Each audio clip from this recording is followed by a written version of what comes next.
আসসালামু আলাইকুম প্রিয় বন্ধুরা, সবাই কেমন আছেন? সবার সুস্থতা কামনা করি। আমরা এখন খাগড়াছড়ি থেকে দিঘিনালা সড়কে রওনা করলাম মোটরসাইকেলে। তো মোটরসাইকেল থেকে এই ভিডিওটা ধারণ করা আপনাদের সামনে আমাদের পার্বত্য অঞ্চলের খাগড়াছড়ি থেকে দিঘিনালা সড়কের আশেপাশের সৌন্দর্যগুলো মোবাইলে ধারণ করে আপনাদের সাথে শেয়ার করতেছি। তো দেখেন কত সুন্দর, অসাধারণ এই রাস্তাটি। আঁকাবাঁকা মেঠোপথের মতন এই পাহাড়ি রাস্তা, দুনো পাশে শুধু পাহাড় আর পাহাড় আর সবুজ ঘাস। আঁকাবাঁকা রাস্তা, খুবই রিক্সি। এটা হলো একটা ত্রিপুরা এলাকা, দিঘিনালা খাগড়াছড়ি সড়কের। খাগড়াছড়ি থেকে 5 মিনিট পরেই এই ছোট বাজারটি। তো আমাদের যাত্রা শুরু। পিছন থেকে ক্যামেরায় এই ভিডিওগুলো ধারণ করতেছেন আমার ফুফাতো ভাই বিজিবি সদস্য হুমায়ুন। আশেপাশের যে দৃশ্যগুলো আছে সত্যি অসাধারণ, মনোমুগ্ধকর দৃশ্য। যারা কখনো লক্ষ্য করেন নাই এই আশেপাশের দৃশ্যগুলো, তারা যদি গাড়ি ড্রাইভ করতে করতে আশেপাশের দৃশ্যগুলো একটু লক্ষ্য করেন, আপনার চোখ জুড়ে যাবে। অসাধারণ সৌন্দর্যে ঘেরা এই আমাদের পাহাড়ি অঞ্চল। আঁকাবাঁকা মেঠোপথের মতন এই পাহাড়ি রাস্তাগুলো, চোখ জুড়ানো নয়নাভিরাম সবুজ শ্যামল এই প্রকৃতি। আপনি যত দূর যাবেন আপনার চোখ জুড়িয়ে যাবে। আমরা এখন আস্তে আস্তে আমরা কৃষি গবেষণার সামনে চলে আসছি। বাংলাদেশ কৃষি গবেষণা কেন্দ্র খাগড়াছড়িতে চলে আসছি। এই যে দেখেন আমাদের বাম পাশে যে ইয়াটা আছে, গেটটা দেখা যায়, ওয়ালগুলো দেখা যায়, এটা কৃষি গবেষণা। বিশাল একটা এরিয়া নিয়ে এই কৃষি গবেষণা খাগড়াছড়িটা। এটার যে গেটটা আছে বর্তমানে, ওগুলো অনেক সুন্দর এবং অনেক ব্যয়বহুল একটা গেট তৈরি করছে বাংলাদেশ সরকার। এখানে ছাত্রছাত্রীদের কৃষি বিষয়ে পাঠদান করানো হয়, মানে যারা কৃষি ডিপ্লোমা করে এখানেই করে। তার পাশেই আছে পাহাড়ি একটি সুমিল, দেখেন সেগুন গাছের পুরো টাল করে রাখছে।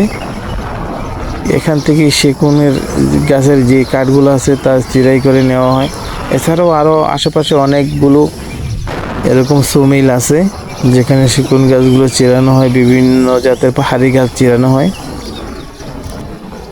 আর এখানকার যে গাড়িগুলো যাইতেছে খুবই শক্তিশালী গাড়ি। এখানে আসলে পাহাড়ি এলাকায় দুর্বল কোনো গাড়ি চলাফেরা করতে পারে না, কারণ শক্তির অনেক প্রয়োজন আছে। আর এই পাহাড়গুলো অনেক উঁচু হওয়ার কারণেও এখানে প্রচুর শক্তি প্রয়োজন। তারপরে সরকার যতটা সম্ভব এই রাস্তাগুলো মাটি কাটার মেশিন দিয়ে কেটে কেটে দুই পাহাড়ের মাঝখানে সমতল করে রাখছে, যেন ছোট গাড়িগুলো চলতে পারে। আপনারা দেখেন আশেপাশের দৃশ্যগুলো কত সুন্দর, চোখ জুড়িয়ে যায়। এই মানুষগুলো দেখতেছেন, এরা কিন্তু ব্যবসায়ী মানুষ, আম ব্যবসায়ী। এরা সিজনলি আমের ব্যবসা করার জন্য শহর থেকে এখানে আসে। তো এরা আমের বাগানের মালিকের সাথে চুক্তি করে আম্রপালি আম, বিভিন্ন যে আমগুলো আছে, বার্মিস আম, রূপালি আম, এগুলা এরা এখান থেকে কিনে ট্রাক করে নিয়ে যায় শহরে। প্রচুর মানুষের কিন্তু এই সময় ব্যবসা করে এই পার্বত্য অঞ্চলে এসে। আপনারা দেখছেন এই যে এখানে আশেপাশে দেখেন যে ইয়াগুলা পাহাড়গুলো আছে, এখানে কিন্তু এই যে আমের বাগান করছে। এখানে শুধু আম্রপালি আম, আমের পুরো বাগান করে রাখছে পুরো সাজেক এলাকায়, এই খাগড়াছড়ি এলাকায়।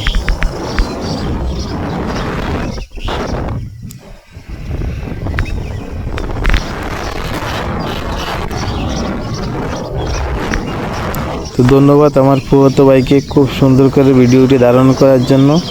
আমি তো বাইক ড্রাইভ করছি, তো আমার নিজের পক্ষে তো সম্ভব হয় না এই ভিডিও ধারণ করা। তো আমার ফুফাতো ভাই হুমায়ুন ও নিজের থেকে এই ভিডিওগুলো ধারণ করলো।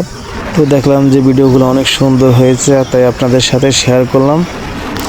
আপনারা পাশে থাকবেন, ভিডিওগুলো লাইক কমেন্ট করে শেয়ার করে ভিডিওগুলোর মূল্যায়ন করবেন।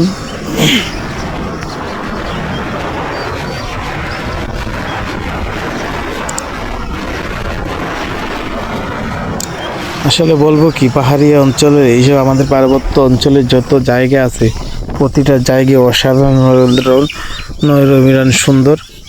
দেখেন এগুলা বলে জুম, এখন এগুলা পরিষ্কার করে এগুলা এখানে বিভিন্ন ধরনের ধান ফল ফলাদি চাষ করবে পাহাড়ি ভাইয়েরা। তো ধন্যবাদ এতক্ষণ পাশে থাকার জন্য, পাশে থেকে সময় দিয়ে এই ভিডিওটি দেখার জন্য।